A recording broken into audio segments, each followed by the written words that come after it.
Konon kabar katanya orang-orang tua kita zaman dulu bahwa di pinggir pantai Jambianom ini dulu keindahan karangnya luar biasa. Di samping satu sisi karangnya juga bagus, keadaan karangnya juga masih utuh.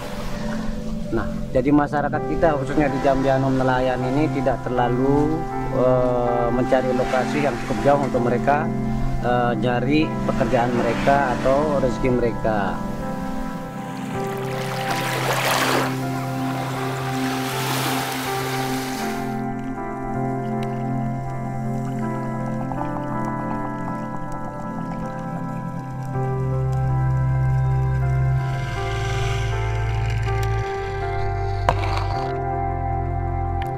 Saya hijrah ke Jambianom ini dan menetap di Jambianom tahun 1984. Semenjak tinggal di Jambianom langsung berprofesi sebagai nelayan. Seiring dengan perjalanan profesi sebagai nelayan, kita atau saya sudah banyak melihat bagaimana keindahan, kerusakan maupun apa yang menjadi pengerusak kita di lingkungan laut tersebut.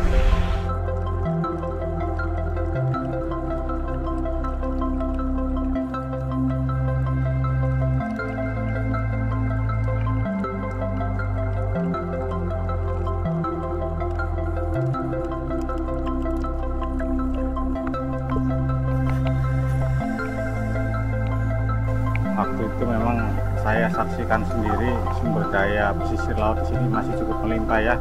Misalnya nener masih banyak, ikan-ikan pinggir pancingan masih banyak, rumput laut juga tumbuh bagus di sini. Namun demikian di samping itu juga kegiatan pengerusakan teluk ini cukup ekstrim ya, saya sebut ekstrim karena ada beberapa kegiatan yang merusak perusakan terumbu karang, misalnya penambangan karang laut, kemudian pengeboman, kemudian potasium. Itu saya saksikan sendiri waktu itu. Kita juga menyaksikan bagaimana sih sadisnya ketika ikan pada saat itu dibom, begitu juga karang yang dicongkel untuk dijadikan kapur pada saat itu. Nah, jadi dalam benak kita sedikit merasa sedih melihat keadaan yang terjadi pada saat itu.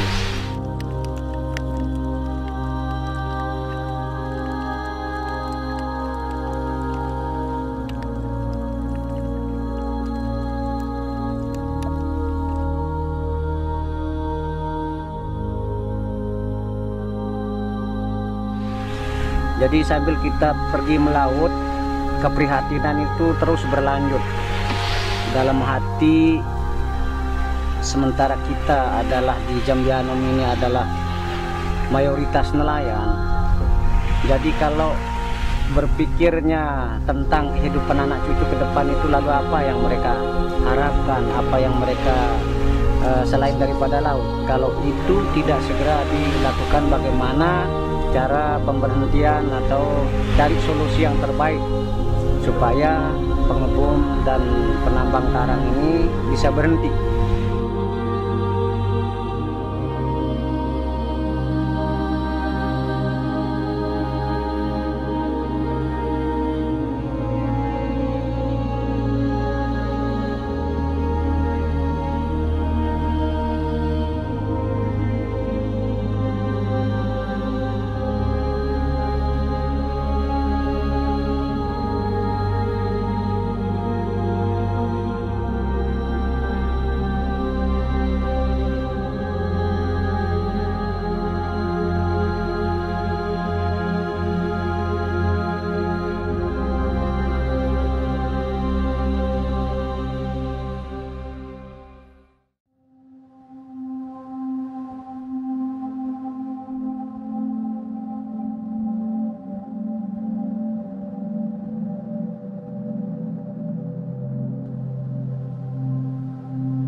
melihat kondisi yang seperti itu, saya menjadi prihatin. Kemudian saya mengajak teman-teman sini untuk melakukan sosialisasi bagaimana pentingnya pelestarian wilayah pesisir dan laut.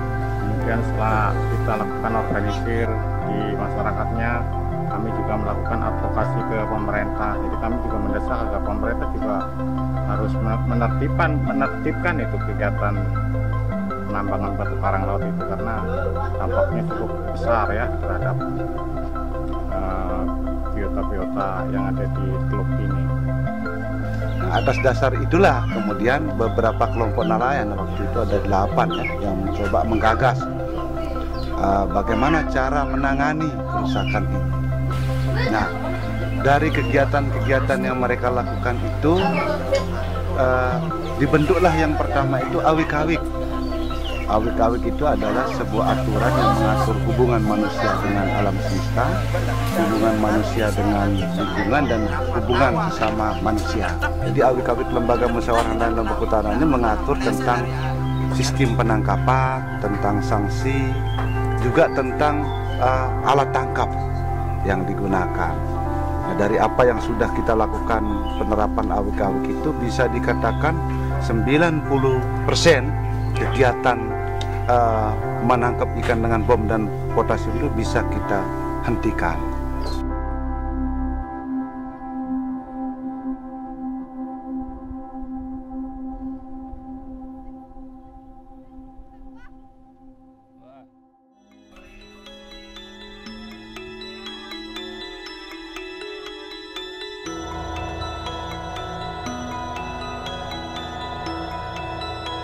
Kami masyarakat ini juga kemudian mulai punya inisiatif sedikit-sedikit mulai melakukan perbaikan yang rusak-rusak, membuat rupon, membuat terumbu karang buatan dari bahan-bahan bekas, dari blok-blok beton kami buat itu ya.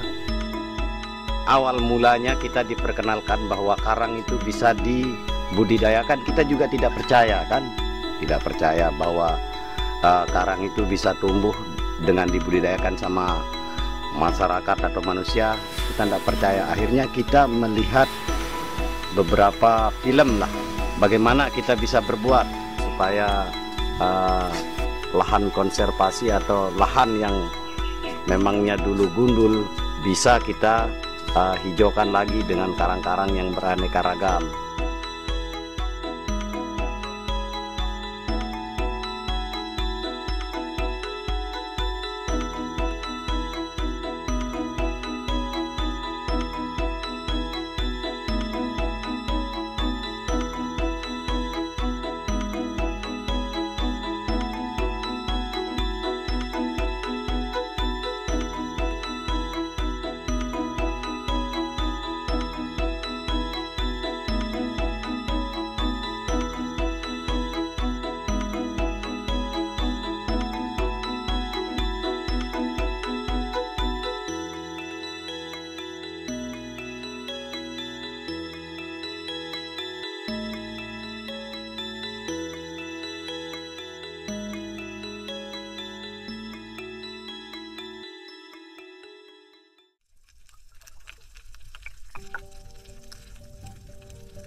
Jadi upaya-upaya yang dilakukan oleh masyarakat dengan merehabilitasi lingkungan dengan penanaman karang gitu ya, bibit karang, transplantasi karang, memang sudah mulai kelihatan bagus, tumbuhnya bagus. Sayang bencana perubahan iklim itu datang ya tak terduga, jadi kelihatan sekali dampaknya ya. Misalnya ada terjadi rob di sini, ada terjadi abrasi, sebelah sana abrasi, kemudian juga bleaching. Jadi karang-karang yang ditanam juga ternyata kemudian mati, memutih itu ya, berlendir.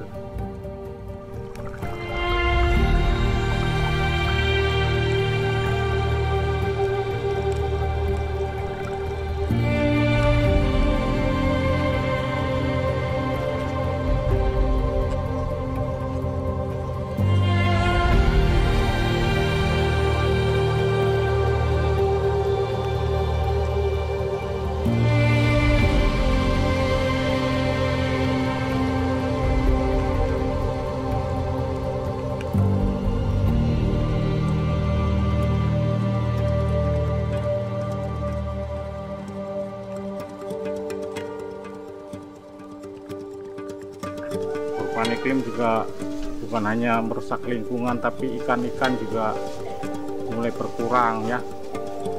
Fishing ground, daerah penangkapan menjadi semakin ke tengah.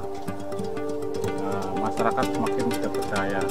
Tadinya hanya kerusakan oleh aktivitas masyarakat, ini sekarang datang dengan adanya alam, ya, faktor alam berubah.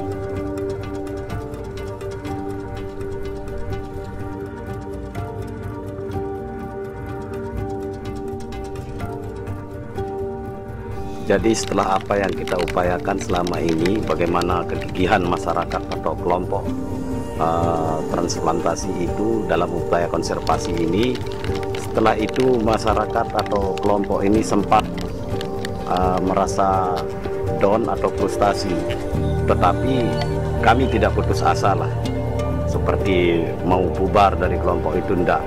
Kami tetap eksis untuk melaksanakan kelestarian alam atau konservasi itu.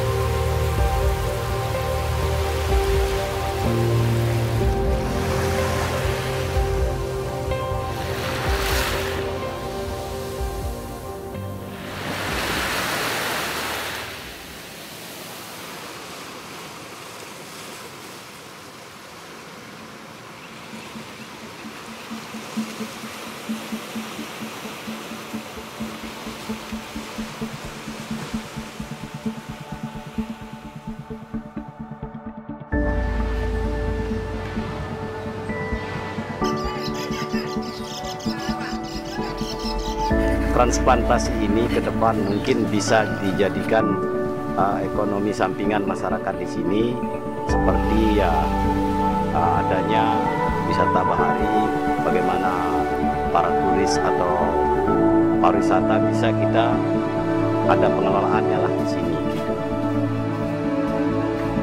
Jadi setelah apa yang semua kita lakukan ini, masyarakat di sini mempunyai harapan. Apa sih harapan mereka? Ya terutama bagaimana lahan konservasi ini bisa hidup lagi, bisa kita tingkatkan keberadaannya supaya bisa menjadi ikon lah istilahnya di situ, ikon pariwisata, ikon wisata bahari, karena kita sudah berusaha sedemikian rupa. Nah, kita juga mengharap dukungan dari berbagai pihak itu. Jadi cita-cita kita, impian kita ke depan itu membuat masyarakat Jambiano menjadi sejahtera, mencintai apa yang ada di laut itu semua dan mempunyai semangat konservasi.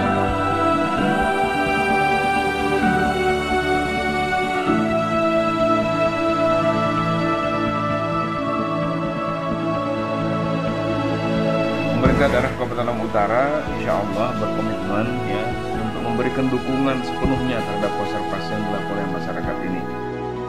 Nah, dalam hal transplantasi terumbu karang ini, saya insya Allah ya pemerintah Lampung Utara akan memprioritaskan. Nah, sekarang juga kami sedang menyusun APBD perubahan. Insya Allah ya upaya-upaya pelestarian ini akan kami prioritaskan melalui SKPD terkait. Dalam hal ini adalah Dinas Kelautan.